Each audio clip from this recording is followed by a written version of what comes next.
세계적인 바이올리니스트 하면 어떤 이미지 떠오르십니까? 왠지 모를 엄숙함, 조금은 어렵게 느껴지는 거리감 느껴지시지 않을까 모르겠습니다. 오늘 모실 이분은 그 모든 경계를 허물고 있습니다. 300년 된 바이올린으로 AI 로봇과 협업도 하고 아이스링크 위에서 스케이트를 타며 아리랑도 연주하는 분입니다. 유명하신 분이죠. 바이올리니스트 박지혜 교수 자리에 있습니다. 교수님 안녕하십니까? 안녕하세요. 반갑습니다. 네, 굿모닝 OBS 청취자분들에게 인사도 부탁드릴게요. 아, 네. 안녕하세요. 네, 청취자 여러분. 저쪽입니다. 아, 저쪽이신가요? 오늘 카메라... 안녕하세요. 반갑습니다. 네네, 되게 텐션이 높으신 분이시군요. 방금 그래서 커피로 충만하게 이렇게 갖고 네, 왔습니다. 커피 한 잔에도 이렇게. 네. 네네. 그렇군요. 일단은 저희 우리 굿모닝 OBS 청취자분들을 위해서 인사 한번 부탁드릴게요. 네, 안녕하세요. 저는 희망을 연주하는 바이올리니스트 박지혜입니다. 반갑습니다. 네, 우선 이렇게 바쁘신데 이렇게 저희 굿모닝 OBS에 출연해 주셔서 정말 감사합니다. 제가 더 감사합니다. 아, 네. 지금 근데 제가 그 교수님께 워낙 직책이 많으시다 보니까 뭐라고 여쭤봐야 될까요? 제가 여쭤봤더니 그냥 편하신 대로 부르시라라고 하거든요. 아유, 그럼요. 그래도 그래도 제일 많이 호칭으로 불렸을 때 좋은 게 있을 거 아닙니까? 그런 건 잘 모르겠어요. 아, 그렇죠. 예. 뭐라고 저를 부르셨는지 그건 네네. 제 머리 별로 안 들어오는 것 같아요. 그렇군요. 여튼 그건 중요하지 않다. 네. 여튼 이 희망을 연주하는 그리고 이 연주하면서 또 이것을 뭐랄까요, 그 크리에이터로서 뭔가 또 영상물을 만들어내고 이런 거에서도 또 쾌감도 느끼시고. 뭔가 쾌감이라기보다는 사명감을 사명감 갖고 있습니다. 선한 영향력을 또 펼치기 위한. 네. 그렇군요. 참고로 우리 이 박지혜 교수님은 이 너튜브 실버 버튼을 받으셨대요. 이거 되게 어렵잖아요, 그죠? 최근에 워낙 레드오션이다 보니까 쉽진 않았습니다. 그렇군요. 그래요. 이따가 한번 시간이 되면 그 얘기도 한번 좀 들어보도록 하고요. 예. 지금 우리 바이올리니스트 박지혜 교수님 얘기 한번 들어봐야 될 텐데. 이 어린 나이에 정말 많은 성과를 내셨습니다. 제가 짧게 읊어드리면 14세 이 전문 예술대학이라고 칭하는 마인츠 콘서바토리움 조기 입학을 하셨어요. 네. 그리고 15세에 독일 총연방 청소년 음악 콩쿠르 1위. 그리고 16세에 읽기도 되게 어려운 국제 콩쿠르를 비롯해가지고 다수의 국제 콩쿠르를 석권을 하셨습니다. 이거 어떻게 천재 바이올리니스트라는 얘기 많이 들으시잖아요. 동의하십니까? 아닙니다. 천재라면 노력 없이 됐어야 맞는데, 저는 정말 제가 재능이 있다면 노력하는 재능이라고 저희 엄마가 항상 노력하는 재능. 네. 예. 근데 실제로 제가 박지혜 교수님이 나오신다고 그래서 이제 관련된 영상이나 뭐 인터뷰 이런 거 좀 제가 쭉 한번 봤거든요. 근데 실제로 이 교수님의 어머니가 바이올리니스트였잖아요. 네, 맞습니다. 인생의 첫 번째 스승. 네, 맞습니다. 그러다 보니까 위키피디아 같은 데서는 엄마한테 배운 것으로 이제 연주 활동을 시작했다 이렇게 되어 있는데 그건 아니에요? 그런 건 또 아닌데. 예. 네. 근데 실제로 이제 그 노력 아까 말씀하셨지만 이 박지혜 교수님 어머니께서 이런 말씀하셨더라고요. 어렸을 때 이 바이올리니스트가 되려고 하면 최소한 10시간씩 연습을 해야 돼. 이렇게 얘기를 했는데 실제로 이 어린아이가 하더라. 정말 놀랐다 이런 얘기를 하시고 또 친척들의 증언도 제가 들었어요. 매일 아침 6시에 일어나가지고 새벽 6시에 일어나서 부엌으로 가서 바이올린 연습을 하더라. 그리고 연습실에서 밤늦게 또 집으로 돌아왔는데 또 학교 숙제를 하면서 이 만년필을 쥔 채로 잠들어서 이 침대가 만년필로 다 흡수돼서 그래서 참 골치 아팠다. 정말 열심히 하는 아이였다. 그죠? 어떻게 그런 조사를 대단하신데요. 직업이 기자다 보니까 대단하십니다. 그만큼 이제 노력 없는 천재 이거 성립이 안 되는 거 아니겠습니까? 그렇게 봐주시면 감사하고 영광스럽죠. 예. 참 많은 노력 끝에 저희들이 알고 있는 이 박지혜 바이올리니스트가 탄생한 게 아닌가 생각이 듭니다.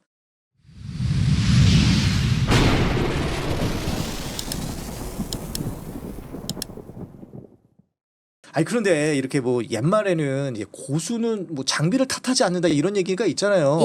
그래도 이렇게 장비가 좋으면 더 좋은 거 아니겠습니까? 연주자에게는 이 어떤 악기를 갖고 하느냐가 어. 조금은 그 레벨이라고는 할 수 없지만 또 하나의 검증 잣대가 되는 부분도 있는 것 그렇죠. 같아요. 좀 더 빛을 내게 해주는. 네, 그런 것도 있고 그리고 또 아무래도 이런 악기를 개인이 사는 것보다는 대부분 어떤 루트를 통해서 지원을 받거나 하는 경우가 많기 때문에 이걸 아무에게나 이런 고가의 명기를 지원하진 않는다. 이런 부분도 있어서 그런 또 다른 잣대가 되는 것 같습니다. 그러니까 뭔가 이 정말 세계적인 그 예술가다, 바이올리니스트라는 걸 입증하는. 누군가에게는 누군가에게는 이런 악기를 갖고 연주해도 될 만한 예. 가치를 갖고 있는 연주자다라는 또 반증이 되는 네. 부분이 있는 것 같아요. 그래서 네. 바로 제 옆에 저는 이거 손 떨려요 이거. 이거 좀 소개 좀 해주십시오. 이 바이올린을 갖고 네. 오셨어요 직접. 네. 저 직접 한번 소개를. 정말요? 예. 이 비싼 거 어휴. 아주 귀한 거를. 네. 와 네. 이게 지금 청취자분들 이거 보이십니까? 이게 과르네리 맞죠? 예, 맞습니다. 이게 한번 소개 좀 한번 해주세요. 네, 이게 예. 18세기에 만들어진 그 과르네리 가문에서 만들어진 악기인데요. 3대 바이올린 중에 하나. 이제 과르네리라는 가문에서 만들어진 거예요. 그런데 이 가문이라고 이야기하는 거는 그 뭐 아빠 있고 삼촌 있고 할아버지 있고 뭐 이래서 그렇죠? 네네. 그래서 이제 그 과르네리 가문에서 만들어진 거고. 정말 오래된 거 아니야? 18세기면. 네. 아니 좀 영종조 시대 뭐 네, 네. 우리 시대로 따지면. 제가 그렇게 말하니까 사람들이 오해한다고 한국에서 영조 시대에 만들어진 거라고. 그게 아니라 아니, 그래서 이태리에서. 저는 네. 그래서 박재 교수님의 요 과르넬리를 갖고 계셔서 네. 제가 요거 한번 손가락 한번 대봐도 될까요? 요걸 예. 질문을 드리려고 했는데 직접 저한테 주셔가지고 상당히 영광입니다. 아유. 예, 요거 한번 관련해서 네. 뭐 직접 연주하기는 좀 지금 그러니까 뭐 음원을 한번 좀 들어보도록 할까요? 네네네. 예. 지금 영국에서 제가 녹음했던 어. 그 클래식 음반이 있는데 네. 그거 틀어주실 거라 생각해요. 직접 이게 바이올린을 키셨던 거 녹음한 거. 예, 맞습니다.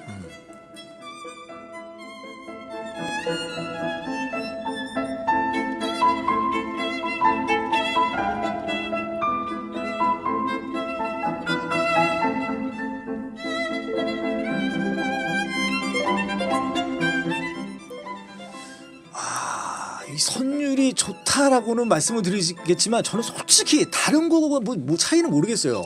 네. 한번 좀 뭐가 좀 다른가요? 명기 말씀하시는 그죠. 거죠? 아니요, 블라인드 테스트에서도 전문가들도 알아채지 못해요. 어떤 게 그래요? 명기고 어떤 게 뭐 새로운 악기인지. 네네.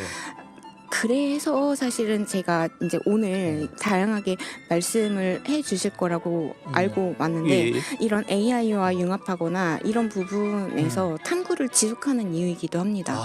도대체 무엇이 이 악기의 그 가성비를 떠난 가치를 갖게 하는 것일까? 그리고 클래식이라는 오래된 이 분야도 예. 이 AI 세계 에 와서 어떻게 살아남을 것인가, 어떻게 또 다른 그 가치를 창조해 나갈 것인가, 이런 부분이 너무 궁금해서 이 탐구를 시작했다고 봐도 과언이 아니에요. 그렇군요. 네. 아니 근데 이 박재 교수님, 이 바이올리니스트 박재 교수님하고 지금 얘기 나누고 있습니다. 이거 제가 소개를 해드려야 될 것 같아요. 지금 이 상큼한 목소리의 주인공이 과연 누구야? 이렇게 생각하시는 분이 계시니까 저희 이 굿모닝 초대석 네. 바이올리니스트 박지혜 교수와 함께 지금 얘기 나누고 있습니다. 근데 교수님, 이 어렸을 때부터 이 과르네리를 갖고 싶어가지고 이 악기 모양부터 이 좀 목이 좁은 게 좀 갖고 싶다. 그리고 색상도 뭐 어떤 게 좋고 네. 싶다. 이거 되게 아주 기도를 하셨다는 걸 알고 있어요. 네, 맞아요. 이게 연주자에게는 이 두께가 조금만 0.1mm의 두께의 차이도 네. 아주 크게 느끼거든요. 그래요? 네, 그래서 저는 어렸을 때부터 기도하는 대로 된다, 막 이런 믿음이 있어서 그러시구나. 예. 그럼 지금부터 미리 받은 걸로 치고 네. 받았을 때 후회하지 않도록 예. 정말 나한테 맞는 거를 기도를 해야겠다라고 해서 네. 저는 독일에서 태어나고 자랐는데 부모님들이 독일에서 공부 중이셨어요. 유학하고 계셨는데 저희 부모님을 보니까 다른 독일 사람들보다 훨씬 작은 거예요. 그러니까 나도 저희 아빠가 유전공학이세요. 네네. 그러니까 나도 엄마 아빠의 유전자를 타고 나면 작겠구나. 예. 그거에 맞춰서 작은 악기. 예. 이게 목이 좁고 예, 맞습니다. 다른 거에 비해서 좀 이게 좁군요. 네. 아니 근데 이게 그 독일 정부에서 직접 그 교수님께 준 거였잖아요, 예전엔. 네, 저의 첫 번째 과르네리는 한 11년이 넘도록 음. 독일 정부에서 산하에서 이런 콩쿠르를 통해 가지고 아까 말씀드린 것처럼 지원 제도를 통해서 예. 제가 첫 과르네리를 사용하게 됐었어요. 예, 예. 예. 그러다가 반납을 하셨을 때의 속상하셨을 것 같아요. 막 자식 같은 느낌 아니었겠습니까? 아, 저를 보시는 분들이 어. 지금 보시는 분들도 계시지만 10년 전에 저를 보신 분들도 계실 거 아니에요. 그렇죠. 그때 제가 한 10년 늙었어요. 그래서 제가 속상해서. 네, 맞습니다. 근심 걱정과 그러니까. 오한이 있어서 예. 눈물도 많이 흘리셨을 것 같아요. 정말 이거 반납을 할 때는. 네, 군인에게 음. 무기가 없어지는 셈이죠. 아, 그렇군요. 그러다가 이제 새로운 독지가가 나타나셔서 네. 지금 갖고 계신 요 네. 과르네리를 지금 갖고 계신 거군요. 네, 이제 평생 예. 사용할 수 있게 됐습니다. 예, 예, 그래요. 아니 그런데 이렇게 승승장구하던 음악가에게도 시련이 찾아옵니다. 바로 우울증. 네, 여기 몇 세 때예요? 제가 생각할 때 18세 이후였으니까요. 네. 네. 사춘기 조금 지났을 때. 예, 이거 20대 20대 초반. 초반에. 네네. 네. 좀 상당히 길었네요. 그러면 10대 말에서 20대 아니, 초반까지. 그러니까 그때부터 조금씩 있었던 것 같은데 본격적으로 아무것도 못하고 손 놓게 된 것은 예. 20대 초반 정도 아닌가 싶습니다. 그래. 아예 손을 놓으셨어요. 네, 뭐 이렇게 제 인생을 좀 앞당겼잖아요. 일찍 대학도 가고 예, 예. 그렇지만 그때 앞당겼던 것들이 무색하게 음. 그 우울증 때문에 아예 그냥 집 밖으로도 못 나올 정도로 무기력에서 아예 헤어나오지 못할 때가 있었습니다. 예, 예. 그토록 원하던 연주도 전부 취소해야 될 만큼. 네. 예.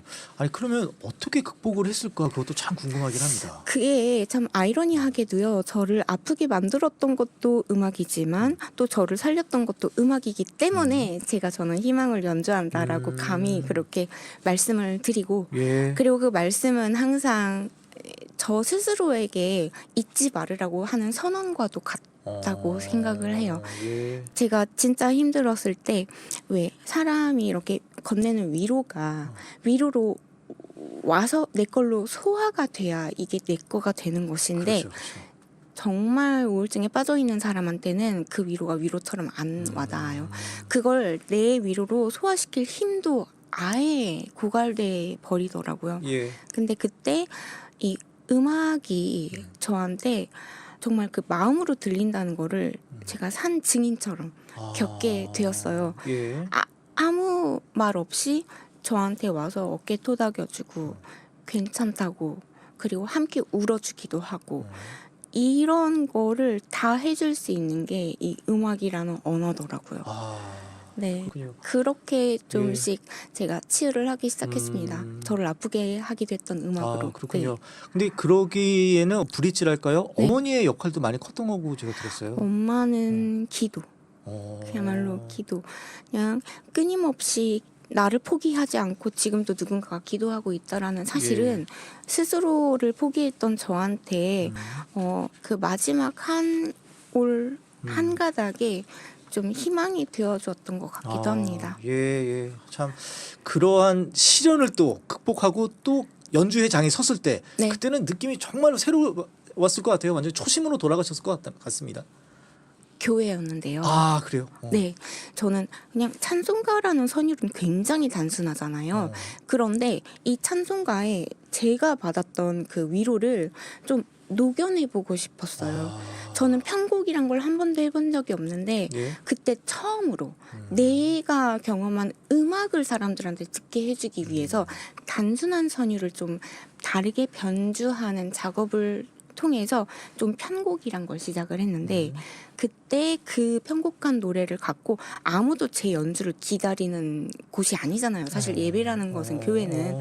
근데 그냥 예배 도중에 하나 연주를 했는데 보통 저희들이 뭐 일요일마다 뭐 예, 예배 갈 때 맞습니다. 거기서 뭐 특별 공연 같은 거 그런 거 네, 말씀하시는 거예요? 그때 아직 독일에 살고 있으니까요. 예. 잠깐 한국에 나왔다 하고 이제 그렇게 했는데 그때 딱 한 번의 그 공연 그걸 한 5군데에서 했어요. 그 5군데가 저를 지금까지 이렇게 엮어온 거예요. 놀랍게도. 예. 네. 이제 그런 계기로 이제 또다시 이제 계속 정상 탄탄대로를 달리시는 바이올리니스트 박지혜 교수님입니다.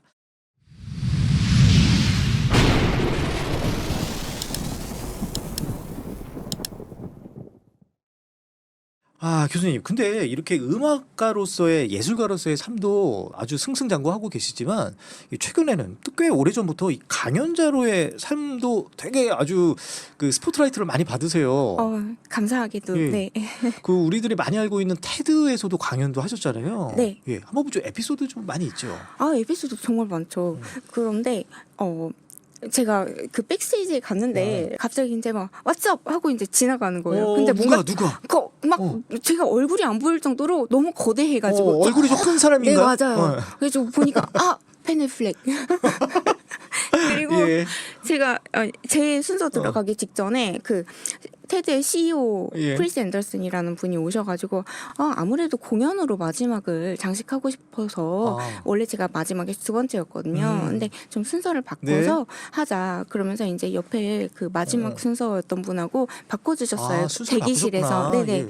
근데 그분이 보니까 이제 요새 총균세 로 저자 네네네. 다이아몬드. 맞아. 네. 예. 뭐 그분. 제러미 뭐 제러미 다이아몬드. 예. 이름이 갑자기 생각이 안 나네요. 네, 예. 그분이셨고 제 앞에 이제 원래 저 들어가니까 계시더라고요. 예. 그래서 이렇게 뭐 이렇게 대기실에서 먹고 있어서 크리스 앤더슨이 저한테 이제 알지? 일론 알지? 예. 그러면서 하긴 일론? 그게 무슨 이름이야? 그랬더니 일론 머스크 몰라? 이러셨던. 네. 그러니까 아니 근데 만약에 백스테이지에 안 계시고 같은 이 대기실이나 있는 데 있으면은 일론 머스크하고도 이런저런 얘기도 좀 나누고 계셨을 텐데 좀 많이 아쉬웠을 것 같아요. 그게 지금 제가 이렇게 광범위하게 연구를 하는 이유이기도 한데 뭔가 기회가 왔을 때 잡자. 그러려면 내 주변에서 일어나고 있는 일들을 알아야 된다라는 건데요. 예. 그때는 누군지 몰랐습니다. 그리고 당시에도 유명하신 분인데 일론 머스크가. 네, 저는 그때도 연주하느라 네. 그때 캘리포니아 주변에서 투어를 하고 있었어요. 그래서 제 하는 그 시간에만 들어가서 했었던. 네. 뭔가 덩치 큰 그 백인 뭐 이렇게만 아셨구나. 예, 맞습니다. 그럼 만약에 시간을 돌린다. 그랬을 네. 때 그 지금 대기실에 같이 있다. 예. 일론 머스크에게 무슨 질문하고 싶으세요? 그 코인. 이거- 지금 사는 미래의 확장성이 그래요. 있나요? 뭐 이런. 이 우리 박재 교수님이 이제 유머도 있으시네요. 이게 보통 이 예술가 하면은 뭔가 이게 고독하고 뭐 이런 거를 생각하실 수 있는데 그럴 때도 있습니다. 이런 틀을 깨시는 분입니다. 그래요. 그러면 이게 지금 이 테드와 관련해 가지고 뭐 테드라든지 뭐 국제 포럼에서도 강연자로서 많이 활약을 하고 있는데 네. 뭐 특별한 이유가 있으신 거예요? 뭐 그런 콜이 왔을 때 안 받아버리면 뭐 그만이잖아요. 저한테는 이 매번 전혀 클래식 연주를 기대하고 오지 않은 분들한테 그리고 소위 어떤 사회의 리더십을 발휘하시는 분들한테 이 클래식 음악, 특히 클래식 분야의 공연 예술의 가치에 대해서 이걸 설득하는 게 매 이런 컨퍼런스나 이런 무대에서 설득을 한다라는 어떤 사명감을 가지고 매번 숙제를 한다라는 그 태도로 임할 수 있다라고 생각을 했어요.